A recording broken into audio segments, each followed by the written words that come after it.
بڑی اہم بات ہے کہ آج کل یکسوئی کے انتظار میں انسان اپنی زندگی کے بہت سے قیمتی اوقات کو، مہینوں کو، سالوں کو ضائع کر دیتا ہے۔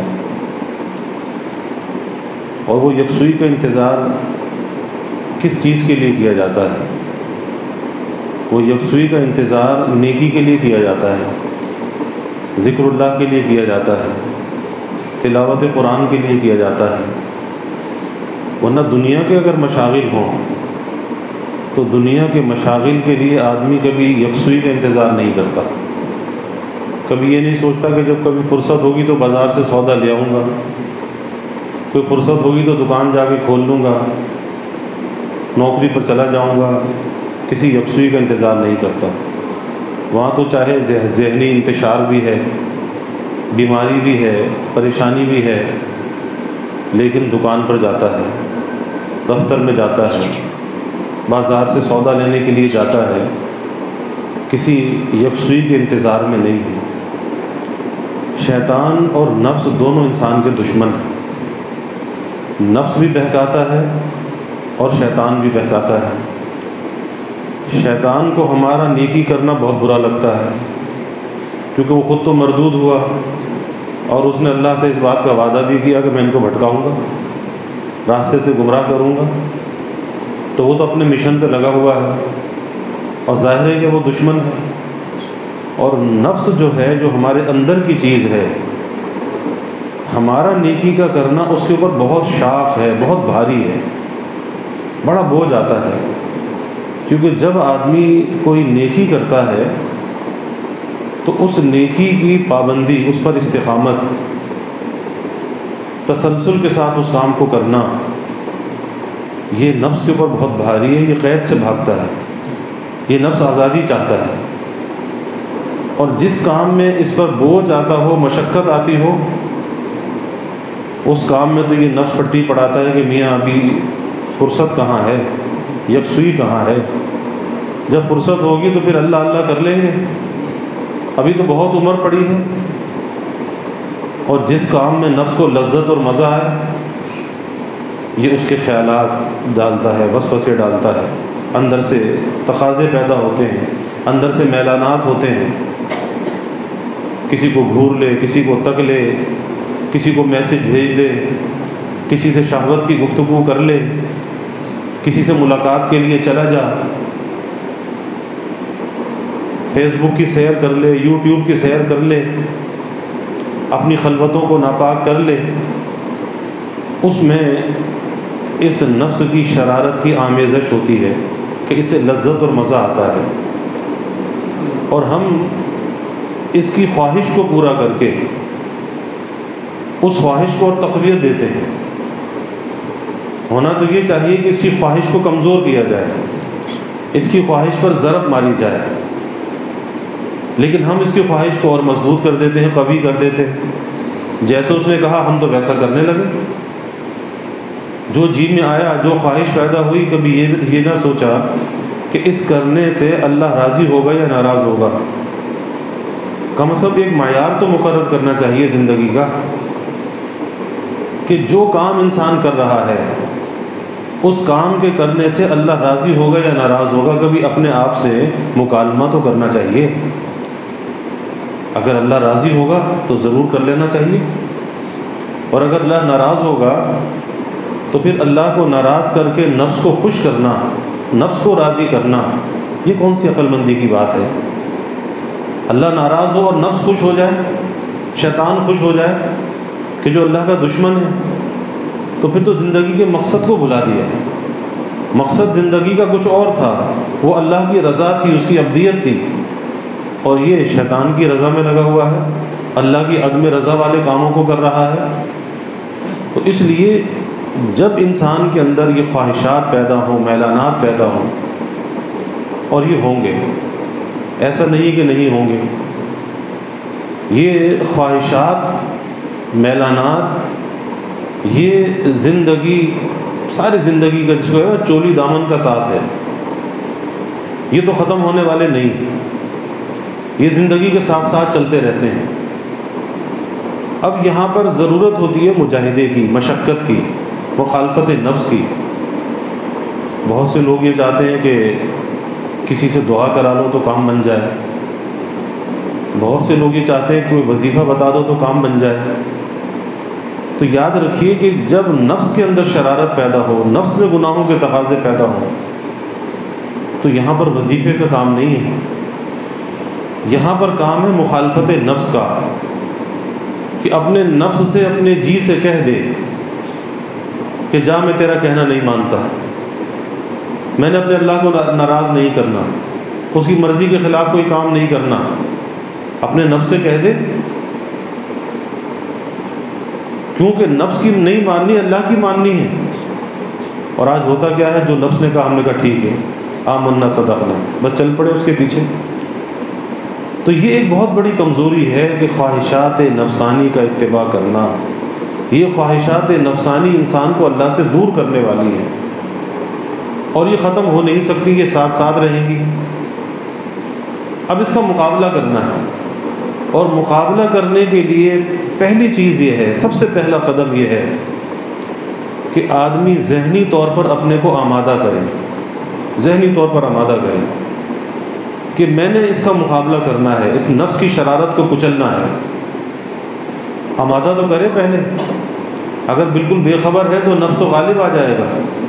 اپنا ذہن بنائے، کہتے ہیں نا مائنڈ سیٹ کرے، مائنڈ میک اپ کرے، اپنا ذہن بنائے، ذہن سازی، کہ میں نے اس نفس کی خواہشات کو کچلنا ہے، ان خواہشات کو اللہ کی خواہشات کے تابع میں نے کرنا ہے۔ بس جب یہ عزم اور ارادہ کر لیا، اب جہاں یہ نفس اپنا سر اٹھاتا ہے، کوئی بری خواہش پیدا کرتا ہے، اب اس کے خلاف کرنا ہے، اس کی خواہش کو پورا نہیں کرنا۔ نفس تو ایک ہے لیکن اس کے مزاج تین ہیں۔ ایک نفس امارہ ہے، نفس امارہ جس میں شر ہی شر ہے، خیر کا کوئی اس میں تقاضا نہیں ہے، برائی کی طرف میلان، برائی کی طرف۔ ایسے لوگ دنیا کے اندر ہیں کہ جن کی زندگی میں کوئی خیر، کوئی نیکی، کوئی بھلائی نظر نہیں آتی، شر ہی شر، نفس امارہ۔ اور نفس لوامہ جس کی اللہ نے قسم کھائی، وبالنفس اللوامہ، مابین خیر و شر، کچھ نیکی کی طرف، کچھ گناہ کی طرف۔ لیکن مطلوب کیا ہے؟ مطلوب ہے نفس مطمئنہ۔ تو یہ نفس اماریت اس کی کچل کر اور لوامیت سے اسے نکال کر اسے نفس مطمئنہ بنانا ہے، اطمینان والا نفس۔ اور جب یہ نفس مجاہدہ کرتے کرتے کرتے کرتے خواہشات جب مغلوب ہو جاتی ہیں، کمزور ہو جاتی ہیں، یاد رکھیے ختم نہیں ہوتی، مغلوب ہو جاتی ہے، کمزور ہو جاتی ہے، تو پھر یہ نفس مطمئنہ بن جاتا ہے، اطمینان والا نفس۔ اور یہی مطلوب ہے کہ اسے اطمینان والا بنانا ہے۔ اور جب یہ اطمینان والا بن جاتا ہے، پھر اس کے لیے بشارتیں، یا ایتھا النفس المطمئنہ ارجعی الی ربک راضیۃ مرضیہ فادخلی فی عبادی وادخلی جنتی۔ بشارتیں ہی بشارتیں ہیں۔ کیا اطمینان والی جان، چل اپنے رب کی طرف۔ کس حال میں چل؟ ارجعی الی ربک راضیۃ مرضیہ، اللہ نصیب فرما دے۔ ساری زندگی کی محنت کا نچوڑ یہی تو ہے نا، یہی تو خلاصہ ہے، یہی خلاصہ ہے۔ چل اپنے رب کی طرف۔ کس حال میں چل؟ اس حال میں کہ رب تجھ سے راضی، تو رب سے راضی۔ اللہ نصیب فرما دے، نصیب فرما دے۔ میری والدہ رحمۃ اللہ علیہا انتقال سے کچھ دیر پہلے فرما رہی ہیں، آیت یہ پڑھ رہی ہیں، زبان پر یہ آیت ہے، یا ایتھا النفس المطمئنہ۔ پھر پوچھ رہی ہیں اس سے آگے کیا ہے، پھر اس سے آگے کیا ہے۔ اور ایسا لگ رہا ہے جیسے کوئی انہیں کہہ رہا ہے، کوئی انہیں سنا رہا ہے، کوئی بشارت دے رہا ہے۔ بشارت دی جاتی ہے، بشارت دی جاتی ہے، خوشخبری دی جاتی ہے۔ تو زندگی بھائی ایسی ہونی چاہیے جو بشارتوں کے ساتھ دنیا سے جائے۔ گزر تو جائے گی، گزر تو جائے گی، لیکن وہ زندگی جو اللہ کے حکموں کے تابع گزر جائے، خواہشات نفسانی سے بچ کر گزر جائے۔ اللہ کا بن کے گزر جائے، اور اللہ کا بن کر گزرنا، زندگی کو اللہ کا بنا کر گزارنا ہمارے اختیار میں ہے، غیر اختیاری نہیں ہے۔ اختیاری میں کلام ہے، غیر اختیاری میں نہیں ہے۔ بڑی مزیدار زندگی ہے، پر لطف زندگی ہے۔ اور یہ جو نفس کے ساتھ لڑائی ہے نا، لڑائی ہر دم لڑائی ہے، ہر دم یہ ہمیں پھنسانا چاہتا ہے، شکست خوردہ کرنا چاہتا ہے۔ یہ لڑائی ہر وقت کی ہے، وقتی نہیں ہے، کوئی 2-4 دن کی، 2-4 مہینے کی نہیں ہے، یہ زندگی کے آخری سانس تک اس سے لڑائی ہے۔ لیکن لڑتے لڑتے جب یہ موت کا وقت آتا ہے تو پھر اسے بشارتیں ایسی ملتی ہیں کہ ساری زندگی کے مجاہدے کو، مشقت کو، تھکاوٹ کو بھول جاتا ہے، پھر بشارتوں کے ساتھ جاتا ہے کہ چل اپنے رب کی طرف، اس حال میں چل کہ رب تجھ سے راضی، تو رب سے راضی۔ اللہ نصیب فرمائے، بہت بڑی بات ہے۔ اگر انسان ان باتوں کو سوچے کہ رب کی رضا کے ساتھ دنیا سے جاؤں، رب کی بشارتوں کے ساتھ دنیا سے جاؤں، اور وہ بشارت جب ملنے والی ہے کہ جب اس نفس کو نفس مطمئنہ بنائے گا، اطمینان والا نفس۔ اور اطمینان والا نفس کیا ہے؟ اطمینان والا نفس یہی ہے کہ جو خواہشات نفسانی کو کچل کر اسے اللہ کی مرضیات کے تابع کر دے۔ یہ نہیں ہے کہ اس کے اندر گناہ کا تقاضا ختم ہو جائے، نہیں، وہ تو ختم نہیں ہو سکتا۔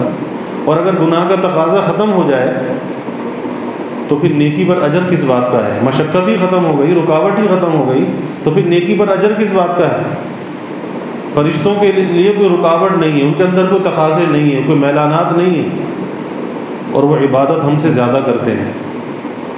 جس کام میں، جس تسبیح میں، جس حیت میں اللہ نے لگا دیا وہ لگے ہوئے ہیں۔ وہ کھڑا ہے، وہ رکوع میں ہے، وہ سجدے میں ہے، کتنی اللہ کی عبادت، کتنا اللہ کا ذکر کر رہے ہیں۔ ان کی تو غذا ہی اللہ کا ذکر ہے، لیکن ان کے لیے کوئی درجات کی بلندی نہیں ہے، کوئی اجر و ثواب نہیں ہے۔ یہ ہمارے لیے ہے، اور اسی لیے ہے کہ ہمارے اندر رکاوٹ ہے، قدم قدم پر رکاوٹ ہے، قدم قدم پر رکاوٹ ہے۔ اور یاد رکھیے کہ جہاں بھی رکاوٹ پیش آئے، یہ مت سوچو کہ رکاوٹ کیوں پیش آ گئی، یہ مت سوچو کیوں پیش آ گئی، آئے گی، موت تک آئے گی۔ یہ سوچو کہ یہ رکاوٹ جو ہے میرے لیے تعلق مع اللہ کا ذریعہ ہے، کہ نفس تو مجھے روکنا چاہتا ہے، لیکن میں اس رکاوٹ کو کچل کر جب آگے بڑھوں گا، میرا یہ آگے بڑھنا اللہ کے قرب کا ذریعہ ہوگا۔ بایزید بستامی رحمۃ اللہ علیہ رات کو اللہ سے مناجات کر رہے ہیں، اور مناجات کرتے کرتے اللہ سے عرض کیا کہ یا اللہ، آپ کے قرب کا آسان طریقہ، آسان راستہ کیا ہے؟ سب سے نزدیک راستہ کیا ہے؟ فرمایا دع نفسک وتعال، اے بایزید اپنے نفس کو چھوڑ دے، ہمارے پاس چلا۔ کہ ایک قدم، اللہ کو پانا تو بہت آسان ہے، کہ ایک قدم خواہشات نفسانی پر رکھ دے، اگلا قدم تیرا اللہ کے پاس ہو۔ اب یہاں ایک بات جو بزرگوں نے بیان فرمائی کہ مجاہدے کی 2 قسمیں ہیں۔ ایک مجاہدہ مستحبہ ہے، اور ایک مجاہدہ فرض درجے کا ہے۔ مجاہدہ مستحبہ تو وہ ہے کہ جائز چیزوں کے اندر اپنے نفس پر رکاوٹ ڈالنا، جائز چیزوں میں۔ اور جو فرض درجے کا مجاہدہ ہے کہ جب کسی گناہ کا موقع آ جائے، اس وقت اس گناہ سے اپنے آپ کو بچانا فرض ہے، جیسے نماز کا پڑھنا فرض ہے، ایسے گناہ سے بچانا بھی فرض ہے۔ اور جو ثواب فرض نماز پڑھ کر ملتا ہے، وہی نماز، وہی قرب اللہ تعالیٰ کا جو ثواب ہے، قرب ہے، گناہ سے بچ کر بھی ملتا ہے، کیونکہ دونوں فرض درجے کی چیز ہے۔ ادھر نماز کا فرض، نماز کا پڑھنا بھی فرض، ادھر گناہ سے بچنا بھی فرض، تو دونوں پر اجر و ثواب وہی ہے۔ ہم نماز کو تو ثواب کا کام سمجھتے ہیں، لیکن گناہ کو ثواب کا کام نہیں سمجھتے۔ یہی وجہ ہے کہ جیسا موقع آیا ویسے کر لیا، اس لیے گناہ سے بچنا بہت ضروری ہے۔ میں یہ کر رہا تھا کہ ایک مجاہدہ مستحبہ ہے، اور وہ کیا ہے؟ وہ یہ ہے کہ جائز چیزوں کے اندر اپنے نفس پر رکاوٹ ڈالنا، جائز خواہشات کو پامال کرنا.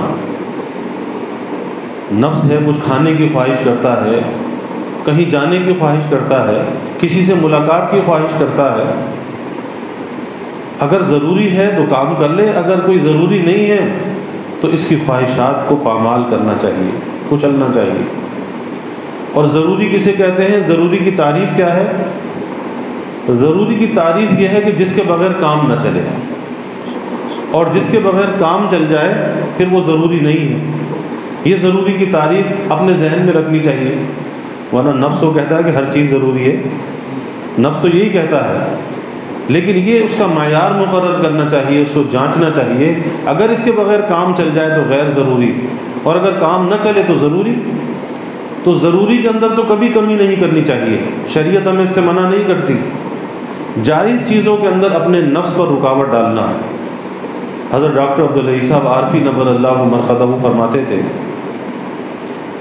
ایک مثال حضرت نے بیان فرمائی کہ آدمی دسترخوان پر بیٹھا ہے، اب دسترخوان پر کھانا لگا ہوا ہے اور انواع و اقسام کی چیزیں دسترخوان پر موجود ہیں، کم درجے کی چیزیں بھی ہیں، کم درجے کی نعمتیں بھی ہیں، اور اعلیٰ درجے کی نعمتیں بھی ہیں. اس پر سلاد اور چٹنی بھی ہے، اور اس پر قورمہ اور بریانی بھی ہے. اب نفس کی خواہش کیا ہے؟ تو نفس کا میلان ہے کہ جو سب سے اعلیٰ درجے کی چیز ہے پہلے اس پہ ہاتھ صاف کرو. نفس تو یہ کہتا ہے. آپ دیکھ لیں کہیں شادی کی تقریب میں چلے جائیں، جو سب سے اعلیٰ درجے کی چیز ہوگی سب سے پہلے اس پہ حملہ ہوگا. حملہ، لوگ کھاتے نہیں، حملہ کرتے ہیں. تو نفس تو یہ کہتا ہے کہ سب سے اعلیٰ درجے کی چیز کو استعمال کرو. اب یہاں پر اور اس کا کھانا جائز ہے، ناجائز نہیں ہے، جائز ہے، لیکن یہاں اس خواہش پر چوٹ مارنی ہے، اور وہ چوٹ اس طرح مارنی ہے کہ جو سب سے کم درجے کی چیز ہے اس سے شروع کر دیں، پھر اس کے بعد اعلیٰ درجے کی بھی کھا لیں. لیکن کم از کم اتنا سا مجاہدہ تو کریں. کسی سے ملاقات کرنے کو جی چاہتا ہے، اب یہ سوچیں کہ اس میں فائدہ ہے یا نقصان ہے. اکثر یہ ہوتا ہے کہ وہ ملاقات جو غیر ضروری ہو، جس کی کے اندر کوئی ضرورت نہ ہو، ضرورت شامل نہ ہو، وہ ایسی ملاقات بس بیٹھے حال حوال ہونے لگا اور اس کے بعد غیبتیں شروع ہو گئی، کسی غیر کا ذکر شروع ہو گیا، تو ویسے ہی وہ ملاقات تو وبال کا ذریعہ بن گئی کہ اس میں غیبتیں شروع ہو گئی. اب یہاں اپنے نفس کی خواہش پر ملاقات جائز تھی، اس جائز خواہش پر چوٹ مارنی چاہیے تھی کہ چلو آج اگر نہیں گیا تو کیا ہوا، کوئی بات نہیں، چوٹ مارنی چاہیے تھی. جب آدمی ان جائز کاموں کے اندر، جائز مباحات کے اندر اپنے نفس کی خواہشات پر چوٹ مارتا ہے، اس کا فائدہ کہاں پر ہوتا ہے؟ اس کا فائدہ اس وقت ہوتا ہے جب نفس میں گناہ اور نافرمانی کے تقاضے پیدا ہوتے ہیں، یا گناہ یا نافرمانی کے مواقع آ جاتے ہیں. اب جو اس مستحب مجاہدے کا عادی ہوگا، اپنے نفس پر چوٹ مارنے کا عادی ہوگا، یہ اس فرض درجے کے مجاہدے میں کامیاب ہو جائے گا.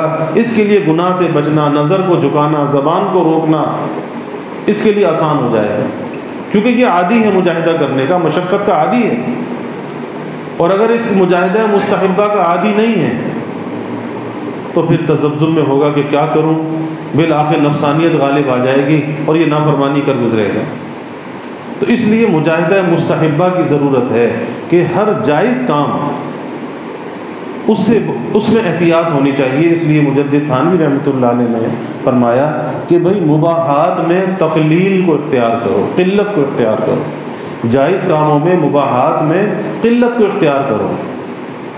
اور دوسری بات حضرت نے یہ بیان فرمایا کہ مباح اپنی ذات میں جائز تو ہے، اس میں تو کوئی کلام نہیں، لیکن وہ مباح کام، وہ جائز کام جو ناجائز کا ذریعہ بن جائے، جو مفضی الی المعصیت ہو جائے، اس سے بھی ایسے ہی بچنا چاہیے جیسے کسی گناہ والے کام سے بچا جاتا ہے. کہ وہ کام اپنی ذات میں جائز تو ہے، لیکن اگر اس کے اندر مشغولی ہوئی تو وہ ناجائز کا ذریعہ بن جائے گا. جیسے ملاقات کی میں نے مثال عرض کی کہ ملنے تو گئے تھے کسی دوست سے، کسی رشتہ دار سے، لیکن وہاں پہ غیبتیں شروع ہو گئی، الزام تراشیاں شروع ہو گئیں، کسی پر الزام، کسی پر بہتان، کسی کی غیبت، کسی کی برائی، اب وہ جائز ناجائز کا ذریعہ بن گیا۔ تو اس لیے فرمایا کہ مباحات کی جو سرحد ہے، ان جائز کاموں کی جو سرحد ہے وہ معصیت سے ملی ہوئی ہے۔ مباحات کی سرحد معصیت سے ملی ہوئی ہے۔ اس مباح سے باہر اگر نکلے گا تو پھر معصیت کے اندر جائے گا، جائز سے باہر جائے گا تو ناجائز میں گرے گا۔ اس لیے اس کے اندر بڑی احتیاط ہونی چاہیے کہ اپنے نفس کی خواہشات کو کچلنا چاہیے۔ بات یہ چل رہی تھی کہ نفس یہ کہتا ہے کہ جی کوئی یکسوئی ہونی چاہیے نا اللہ کا ذکر کرنے کے لیے، اللہ کی اطاعت کرنے کے لیے، پھر فرصت ملے گی تو اللہ اللہ کریں گے۔ اور یہ بھی کہتا ہے کہ جب فرصت کے ساتھ اللہ اللہ ہوگی تو پھر اس کا فائدہ بھی زیادہ ہوگا۔ اس لیے انسان کو اللہ کے ذکر سے، نیکی اور طاعت سے یہ نفس، یہ شیطان رو کے رکھتا ہے۔ کس لیے رو کے رکھتا ہے؟ یکسوئی کے انتظار میں رو کے رکھتا ہے، فرصت کے انتظار میں رو کے رکھتا ہے۔ تو مجدد تھانوی رحمۃ اللہ علیہ فرماتے ہیں کہ بھائی اس دنیا میں کامل یکسوئی کا انتظار تو فضول ہے۔ یہاں پر کامل یکسوئی کا انتظار تو فضول ہے، بالکل فضول بات ہے۔ کامل یکسوئی اس دنیا میں کسی کو نصیب نہیں ہو سکتی، کبھی بھی نہیں ہو سکتی، اس لیے اس کا انتظار تو فضول ہے، یہ دنیا میں پھنس کر ہو نہیں سکتا۔ اب کیا کرنا چاہیے؟ اس کے حصول کا طریقہ یہی ہے کہ اسی پریشانی کی حالت میں جس طرح دنیا کی زندگی گزر رہی ہے، اسی کاموں کے درمیان، اسی شب و روز میں بس اللہ کے تعلق کو حاصل کرنے کے لیے اللہ اللہ کرنا شروع کر دے، نیکی کا اہتمام کرنا شروع کر دے، اور جس وقت کا جو حکم ہو اس کو بجا لائے۔ نماز کا وقت ہے، نماز پابندی سے ادا کرے۔ یہ نہیں کہ نماز ہے، نماز کو قضا کر رہا ہے کسی یکسوئی کے انتظار میں۔ بھائی نماز کے لیے کون سی فرصت چاہیے؟ ارے ساری مصروفیات سے بڑھ کر جو ایک اہم کام ہے وہ تو نماز ہے۔ اب جب نماز کا وقت ہو گیا، اب ہر قسم کی مصروفیت کو ترک کر کے کسی یکسوئی کا انتظار نہیں کیا جائے گا، اب اسے نماز کو ادا کرنا ہے۔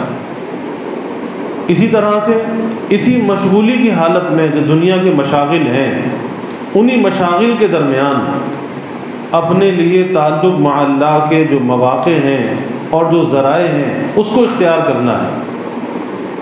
کچھ نوافل کا اہتمام کرنا ہے، کچھ تلاوت کا اہتمام کرنا ہے، ذکر اللہ کا اہتمام کرنا ہے، کسی مراقبے اور محاسبے کا اہتمام کرنا ہے، وہ سب کچھ اسی کے درمیان تو کرنا ہے۔ اور یہ بھی ذہن میں رکھنا چاہیے کہ زندگی ایک ہی بار ملتی ہے، بار بار نہیں ملتی۔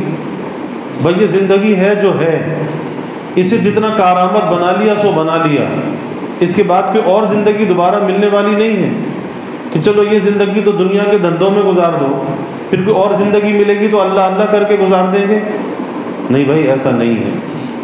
اس لیے کسی یکسوئی کے، اور جو آدمی اپنے وطن میں رہ کر، جیسے رمضان آتا ہے، رمضان ہے، حج ہے، عمرہ ہے، اب یہ رمضان کا زمانہ ایک مبارک زمانہ ہے، حج اور عمرے کا سفر مبارک سفر ہے، اور وہ مقامات مقدسہ ہیں، ان سے بڑھ کر دنیا میں کوئی مقامات نہیں ہیں۔